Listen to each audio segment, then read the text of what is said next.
नमस्कार दोस्तों, आज का अपना टॉपिक है FRBM act 2003 physical responsibility budget management act.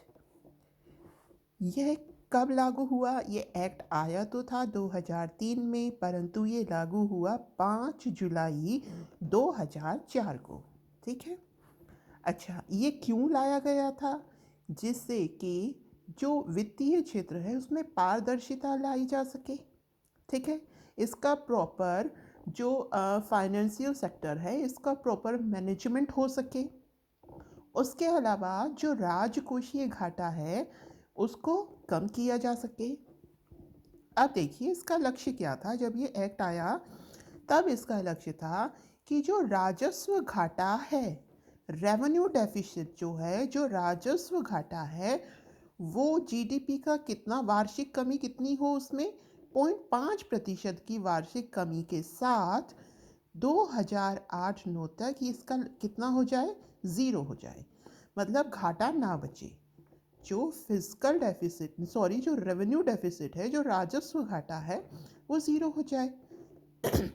और जो फिजिकल डेफिसिट है, जो राजकोषीय घाटा है, वो 0.3% की जीडीपी की, किसकी? जीडीपी का 0.3% की वार्षिक कमी के साथ कितना हो जाए, 3% हो जाए। ठीक है। कब? 2008-9 में। लागू कब हुआ था? 2004 में। यानी अगले 4-5 साल में जो राजस्व घाटा है वो तो ज़ीरो पर आ जाए, 0.5% जीडीपी के वार्षिक लॉस के साथ। और ये 0.3% ऑफ जीडीपी की कमी के साथ कितना आ जाए राजकोषीय घाटा? 3%। अच्छा, इसमें ये कहा गया कि मान लीजिए राष्ट्रीय सुरक्षा का मुद्दा है, मान लीजिए कोई युद्ध हो गया या कोई प्राकृतिक आपदा आ गई, जैसे बाढ़ आ जाती है, जैसे अभी महामारी आई थी कोरोना। अगर ऐसी सिचुएशन हो जाती है तब सरकार को और जगह पर पैसा लगाना पड़ेगा। ठीक है। तो अगर उस केस में अगर ये इस सिचुएशन को हम नहीं गेन कर पाते हैं, इनको नहीं प्राप्त कर पाते हैं, तो खाली इन दो कंडीशंस में ही छूट दी गई। ठीक है। सॉरी।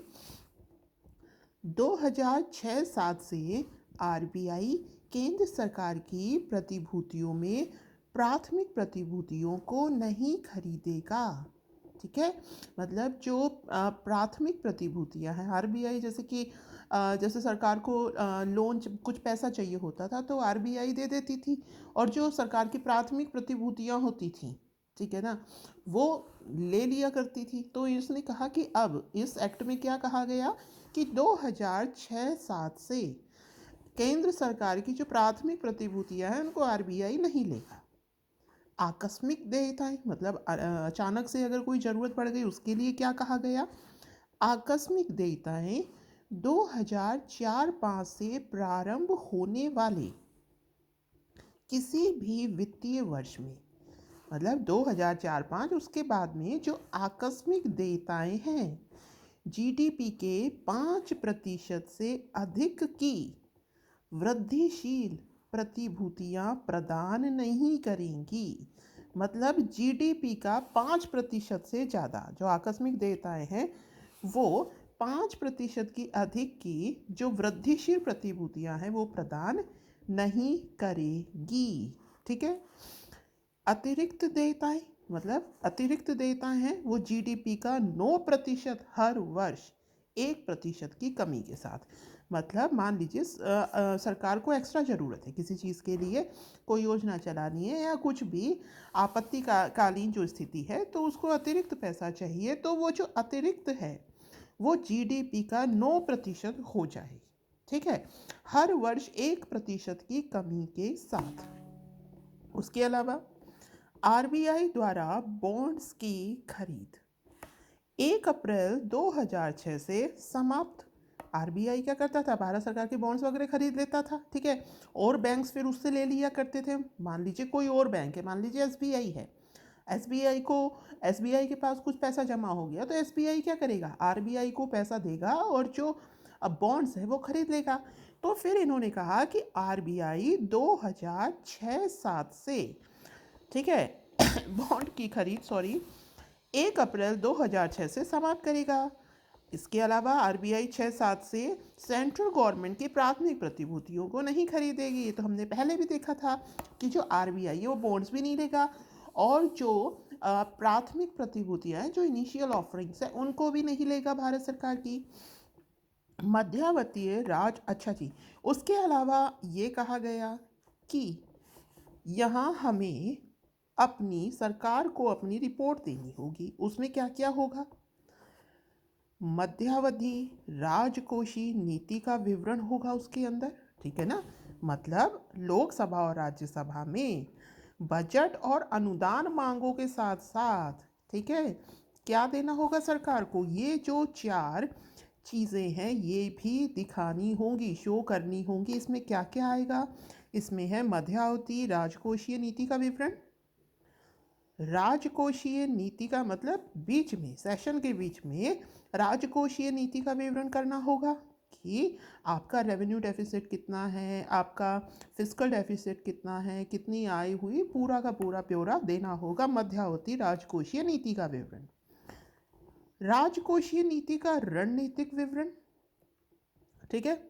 व्यष्टि अर्थशास्त्रीय संरचना का विवरण। मध्यावधि व्यय रूपरेखा का विवरण। राजकोषीय नीति और क्या रणनीति है आपकी उस राजकोषीय नीति के रिगार्डिंग, उसका विवरण देना होगा।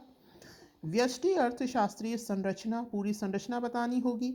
और मध्यावधि व्यय रूपरेखा मतलब बीच में जो भी व्यय हो रहा है उसकी रूपरेखा का विवरण। तो यह तो बजट और अनुदान मांगों के साथ साथ लोकसभा और राज्यसभा में क्या प्रेजेंट करना होगा? ये 4 डॉक्यूमेंट्स और प्रेजेंट करने होंगे। दोबारा देख लीजिए, मध्यावधि राजकोषीय नीति विवरण, और उसी राजकोषीय नीति का रणनीतिक विवरण, व्यष्टि अर्थशास्त्रीय संरचना विवरण, मध्यावधि व्यय रूपरेखा विवरण। दोबारा देखिए क्या क्या हमारे टारगेट्स थे कि जो रेवेन्यू डेफिसिट है उसको 2008-9 तक ज़ीरो ले आना, और इसमें कमी कितनी करनी है? वार्षिक जीडीपी का 0.5%। जो फिस्कल डेफिसिट है, जो राजकोषीय घाटा है, इसको कितना ले आना? 3%। वार्षिक कितनी कमी? 0.3% की। 2006-7 से आरबीआई केंद्र सरकार की प्रतिभूतियों को नहीं खरीदेगा, है कि नहीं। इसके अलावा और क्या कहा था? जो अतिरिक्त देयताएं हैं वो जीडीपी का 9% है, करना है हर वर्ष 1% की कमी के साथ। उसके अलावा हमने क्या देखा? बॉन्ड्स नहीं खरीदेगी अब जो आरबीआई है, और जो सरकार है वो बजट और अनुदान मांगों के साथ 4 डॉक्यूमेंट्स और प्रोवाइड करेगी, ठीक है। मध्यावधि राजकोषीय नीति विवरण, राजकोषीय नीति रणनीतिक विवरण, व्यष्टि अर्थशास्त्रीय संरचना विवरण, मध्यावधि व्यय रूपरेखा विवरण। आगे चलते हैं। मध्यकालीन राज वित्तीय नीति विवरण में निम्न होंगे, मतलब जो मध्यकालीन राज्य वित्तीय नीति विवरण जो था, राजकोषीय नीति विवरण, उसमें निम्न चीज़ें होंगी। देखिए, जीडीपी की प्रतिशतता के रूप में राजस्व घाटा, मतलब पूरा ब्यौरा देना है आपको। राजस्व घाटा कितना है जीडीपी के परसेंट के रूप में? जीडीपी के परसेंट के रूप में राज वित्तीय घाटा। जीडीपी के परसेंट के रूप में कर राजस्व। जीडीपी के परसेंट के रूप में केंद्र सरकार के कुल दायित्व, डेट। ओके, कितने डेट हैं केंद्र सरकार के, वो घाटा कितना है वो। राजस्व घाटा, रेवेन्यू डेफिसिट, राज वित्तीय घाटा, कर राजस्व, टैक्स से सरकार ने जो टैक्सेस लगाए थे उससे कितनी इनकम हुई है। ये पूरी डिटेल किसमें आएगी? जो मध्यकालीन, जो आपका पहला था मध्यावधि राजकोषीय नीति विवरण, तो उसमें सारी चीज़ें, राजस्व घाटा, राज वित्तीय घाटा, कर राज वित्तीय मतलब वही राजस्व घाटा, राजकोषीय घाटा, राज वित्तीय मतलब राजकोषीय, दिस इज ऑल्सो राजकोषीय नीति, ठीक है।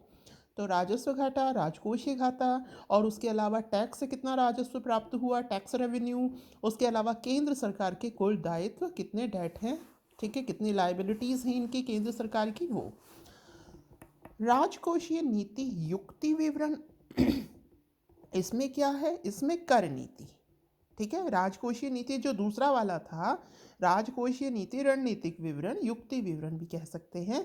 इसमें क्या क्या चीज़ें होंगी? कर नीति, जो टैक्स टैक्स से रिलेटेड जो भी नीति है उसका विवरण दीजिए। व्यय नीति का, सरकार के उधार और उधार देना, ठीक है, मतलब पूरा विवरण, टैक्स से रिलेटेड, उसके खर्चों के रिलेटेड, ठीक है, और जो डेट है उससे रिलेटेड। तो ये राजकोषीय नीति रणनीतिक विवरण है कि सरकार ने क्या क्या नीतियाँ बनाई, कर के रिगार्डिंग, एक्सपेंडिचर के रिगार्डिंग, व्यय के रिगार्डिंग, ठीक है, उधार के लिए कितना उधार देना है, कितना दिया जा चुका है, ये सारी डिटेल राजकोषीय नीति रणनीतिक विवरण या युक्ति विवरण के तहत आएंगी। आगे है तीसरा वाला था वृहत, जो व्यष्टि अर्थशास्त्री थी ना, वृहत आर्थिक रूपरेखा विवरण। इसमें क्या है? इसमें ये बताया जाएगा कि जीडीपी की वृद्धि दर कितनी है, ठीक है, मतलब अब हमें पूरा आर्थिक रूपरेखा वर्णन देना है। तो इसमें जीडीपी की वृद्धि दर बताई जाएगी, बाह्य क्षेत्र से कितना इन्वेस्टमेंट हो रहा है, मतलब एफडीआई बताया जाएगा, फॉरेक्स रिजर्व बताया जाएगा, मतलब विदेशी मुद्रा भारत के पास कितनी पड़ी है, उसके अलावा कितना इंपोर्ट कितना एक्सपोर्ट हो रहा है, इसकी डिटेल भी। कुल मिलाकर ये क्या है? वृहत आर्थिक रूपरेखा विवरण, मतलब जो पूरे देश का जो बड़े पैमाने पर आर्थिक रूपरेखा विवरण है, इसमें जीडीपी की ग्रोथ बताई जाएगी। उसके अलावा एफडीआई कितना है, फॉरेक्स रिजर्व कितना है, इंपोर्ट एक्सपोर्ट कितना हो रहा है, ये बताया जाएगा। केंद्र सरकार का वित्त पोषण, पूंजी बाजार, ठीक है। तो कुल मिलाकर इसमें क्या करना है? इसमें अर्थव्यवस्था का अवलोकन किया जाएगा, ठीक है। अगला है राज वित्तीय नीति युक्ति विवरण, ठीक है। इसमें देखिए, इसमें जो यही जो नीति युक्ति विवरण थी राज वित्तीय, ठीक है, वही राजकोषीय है। इसमें व्यय नीति बताई जाएगी, सरकार के उधार बताए जाएंगे। देखिए इसी को आगे खोलकर बता रखा है, व्यय नीति, सरकार के उधार कौन कौन से? आंतरिक ऋण, बाह्य ऋण और उधार देना। सरकार के उधार कौन से? आंतरिक ऋण जो आरबीआई वगैरह से लेगी, बाह्य ऋण जो अदर कंट्रीज से लेगी, और उधार देना। राज्य वित्तीय नीति का विहंगल अवलोकन और कर नीति, टैक्स नीति जो भी बनाई जाएगी। ये राज्य वित्तीय नीति का विहंगावलोकन क्या होता है? देखिए, जब भी बजट आता है या आर्थिक समीक्षा आती है, उसमें पूरा एनालिसिस होता है कि जो रेवेन्यू डेफिसिट है इतना है, फिस्कल डेफिसिट है इतना है, इसमें इतनी इनकम प्राप्त हुई, इतना लॉस हुआ, इतना लॉस परसेंट हुआ।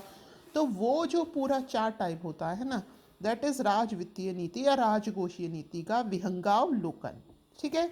तो ये चीज़ें हैं, व्यय नीति, सरकार के उधार, और जो राजकोषीय नीति है उसका पूरा अवलोकन और कर नीति। अब हुआ क्या? 2008 में आर्थिक मंदी आ गई, अमेरिका के जो बैंक्स वगैरह थे ये डूब गए, तो बहुत बड़ी आर्थिक मंदी आई, ठीक है। तो फिर ये कब बनाया गया था? 2003 में। अब इसमें कुछ संशोधन किया गया उन्हीं एस्पेक्ट्स को देखते हुए। तो फिर 2017 में एन के सिंह समिति आई, ठीक है। इन्होंने एफआरबीएम रिव्यू बनाया, इनकी कमेटी ने रिपोर्ट दी 2022 में। तो इन्होंने जो रिपोर्ट दी उसमें जो पैमाना बनाया गया वो बनाया गया 2022-23 का। 2022 तो चल रहा है, जैसे आपने अभी पिछले वाले में 2008-9 था, इन्होंने क्या बताया? 2022-23, ये 17 में बना। और इन्होंने जो पैमाना बनाया वो कहाँ तक का, कौन सा लिया ईयर? 2022-23। और पिछली वाली में कितना था? पिछली वाली में था 2008-9। तब इन्होंने क्या कहा? इन्होंने ये कहा कि जो राजस्व घाटा, राजकोषीय घाटा जो है वो जीडीपी का 2.5% हो जाए। पीछे कितना था? 3%। राजस्व घाटा, रेवेन्यू डेफिसिट, पीछे कितना था 2008-9 में? 0%। और यहाँ कितना कर दिया गया? जीडीपी का 0.8%, ठीक है। ऋण जीडीपी रेशो जो है वो 60% से 40%, ठीक है, 60% हो जाए। 40% जो है वो तो केंद्र के पास हो और 20% उसको राज्य यूज़ करे। ऋण जीडीपी रेशो 60% हो जाए, उसका 40% तो केंद्र के यूज़ में आए और 20% राज्य के। आगे देखते हैं, अब जैसे उन्होंने वहाँ बताया था कि राष्ट्रीय आपदा या फिर राष्ट्रीय सुरक्षा की अवस्था में इसमें कुछ रियायतें दी जा सकती हैं, वैसे ही यहाँ पर भी कुछ कंडीशन बताई गई कि राष्ट्रीय आपदा, राष्ट्रीय सुरक्षा या अन्य असामान्य स्थिति में विचलन हो सकता है। वो कितना? 0.5% ऑफ जीडीपी का। ठीक है। और उसके अलावा और भी इन्होंने चीज़ें बताई कि ये चीज़ें हो तब भी विचलन हो सकता है। कौन सा? खेती असफल हो गई, मान लीजिए अनावृष्टि हो गई, अतिवृष्टि हो गई, खेती असफल हो गई इंडिया में, तब भी इसमें कुछ ना कुछ अंतर आएगा। अर्थव्यवस्था में संरचनात्मक सुधार अगर आप कर रहे हैं तब भी अंतर आ सकता है। वास्तविक उत्पादन वृद्धि पिछली तिमाही के औसत से 3% कम हो। पिछली तिमाही में जितनी वास्तविक उत्पादन वृद्धि थी, अब वो 3% कम हो गई। तो इस अवस्था में हम जो अपना टारगेट है, राजकोषीय घाटा तो 2.5% जीडीपी का और राजस्व घाटा जीडीपी का 0.8%, उसको नहीं प्राप्त कर सकते। ठीक है। फिर इसके अलावा एक राजकोषीय परिषद का भी की बात कही गई, इसके भी गठन का प्रस्ताव रखा गया। इसमें चेयरमैन होंगे और 2 सदस्य होंगे। इनका कार्यकाल होगा 4 वर्ष का। नियुक्ति के समय केंद्र व राज्य, ठीक है, दोनों के ही कर्मचारी ना हो। पुनर्नियुक्ति की कोई बात नहीं है। जो भी इसमें शामिल हो गए उनकी पुनर्नियुक्ति नहीं होगी। इनके कार्य क्या होंगे देखिए, राजकोषीय पूर्व अनुमान तैयार करना, राजकोषीय आंकड़ों की क्वालिटी में सुधार करना, मतलब राजकोष के जो पूर्व अनुमान है उन्हें तैयार करो, जो उनके आंकड़े आ रहे हैं उसमें कुछ कमी है या कुछ भी एरर है उसको ठीक करो, आंकड़ों की क्वालिटी में सुधार करना। राजकोषीय लक्ष्य की विचलन की स्थिति में सरकार को सुझाव देना, मतलब ये कमेटी जो हमने लक्ष्य डिसाइड किया है, अगर उस लक्ष्य से विचलन होता है तो ये कमेटी क्या करेगी? यह सरकार को सुझाव देगी उसके रिगार्डिंग। ओके। बिल के प्रावधानों का उल्लंघन होने पर सुधारात्मक कार्यवाही के संबंध में सरकार को सलाह देना। बिल तैयार किया गया, उसके प्रावधानों का अगर उल्लंघन होता है तो सुधारात्मक कार्यवाही क्या हो सकती है, उसके संबंध में सरकार को सलाह देना। याद रखिएगा, एनके सिंह समिति ने, जैसे हमने वहाँ पर जो अपना ईयर डिसाइड किया था 2008 में, इन्होंने किया 22-23। वहाँ पर जो रेवेन्यू डेफिसिट था वो था 0, फिजिकल डेफिसिट था 3%। यहाँ पर जो रेवेन्यू डेफिसिट है ये है आपका 0.8 और जो फिजिकल डेफिसिट है वो है 2.5%। ठीक है। राजकोषीय परिषद की हमने बात करी, चेयरमैन और 2 सदस्य होंगे, कार्यकाल 4 वर्ष होगा, पुनर्नियुक्ति नहीं होगी। ये राजकोषीय पूर्वानुमान तैयार करेगी, राजकोषीय आंकड़ों की क्वालिटी में सुधार करेगी, राजकोषीय लक्ष्य की विचलन की स्थिति में ये क्या करेगी? सरकार को सुझाव देगी, और बिल के प्रावधानों का उल्लंघन होने पर जो भी सुधारात्मक कार्यवाही हो सकती है उसके संबंध में सरकार को सलाह देगी। ओके। आगे है आरबीआई के प्रत्यक्ष रूप से उधार नहीं। ठीक है, आरबीआई से प्रत्यक्ष रूप से उधार नहीं लिया जाएगा। देखिए, प्राप्तियों में अस्थायी कमी को पूरा करना हो, मतलब जो भी प्राप्तियां हैं उनमें कुछ कमी आई है तो उसके लिए आरबीआई उधार नहीं देगा। ठीक है। निर्दिष्ट लक्ष्यों में विचलन को वित्त पोषित करने हेतु आरबीआई सरकारी सिक्योरिटी को सब्सक्राइब करे। ओके। आरबीआई द्वितीय बाजार से सरकारी सिक्योरिटी खरीदे। अभी हमने देखा था ना कि जो इनिशियल ऑफरिंग है उससे सिक्योरिटी नहीं खरीदेगा। ठीक है ना। और जो द्वितीय बाजार है उससे सिक्योरिटी खरीद सकता है। ठीक है। ये मैंने आपको पहले ही बता दिया है कि एफआरबीएम एक्ट क्यों लाया गया। वित्तीय अनुशासन को संस्थागत बनाना, भारत के राजकोषीय घाटे को कम करना, वृहद आर्थिक प्रबंधन करना, सार्वजनिक धन के प्रबंधन में सुधार करना। ठीक है। तो उम्मीद है आपको ये समझ में आया होगा। धन्यवाद। Have a nice day.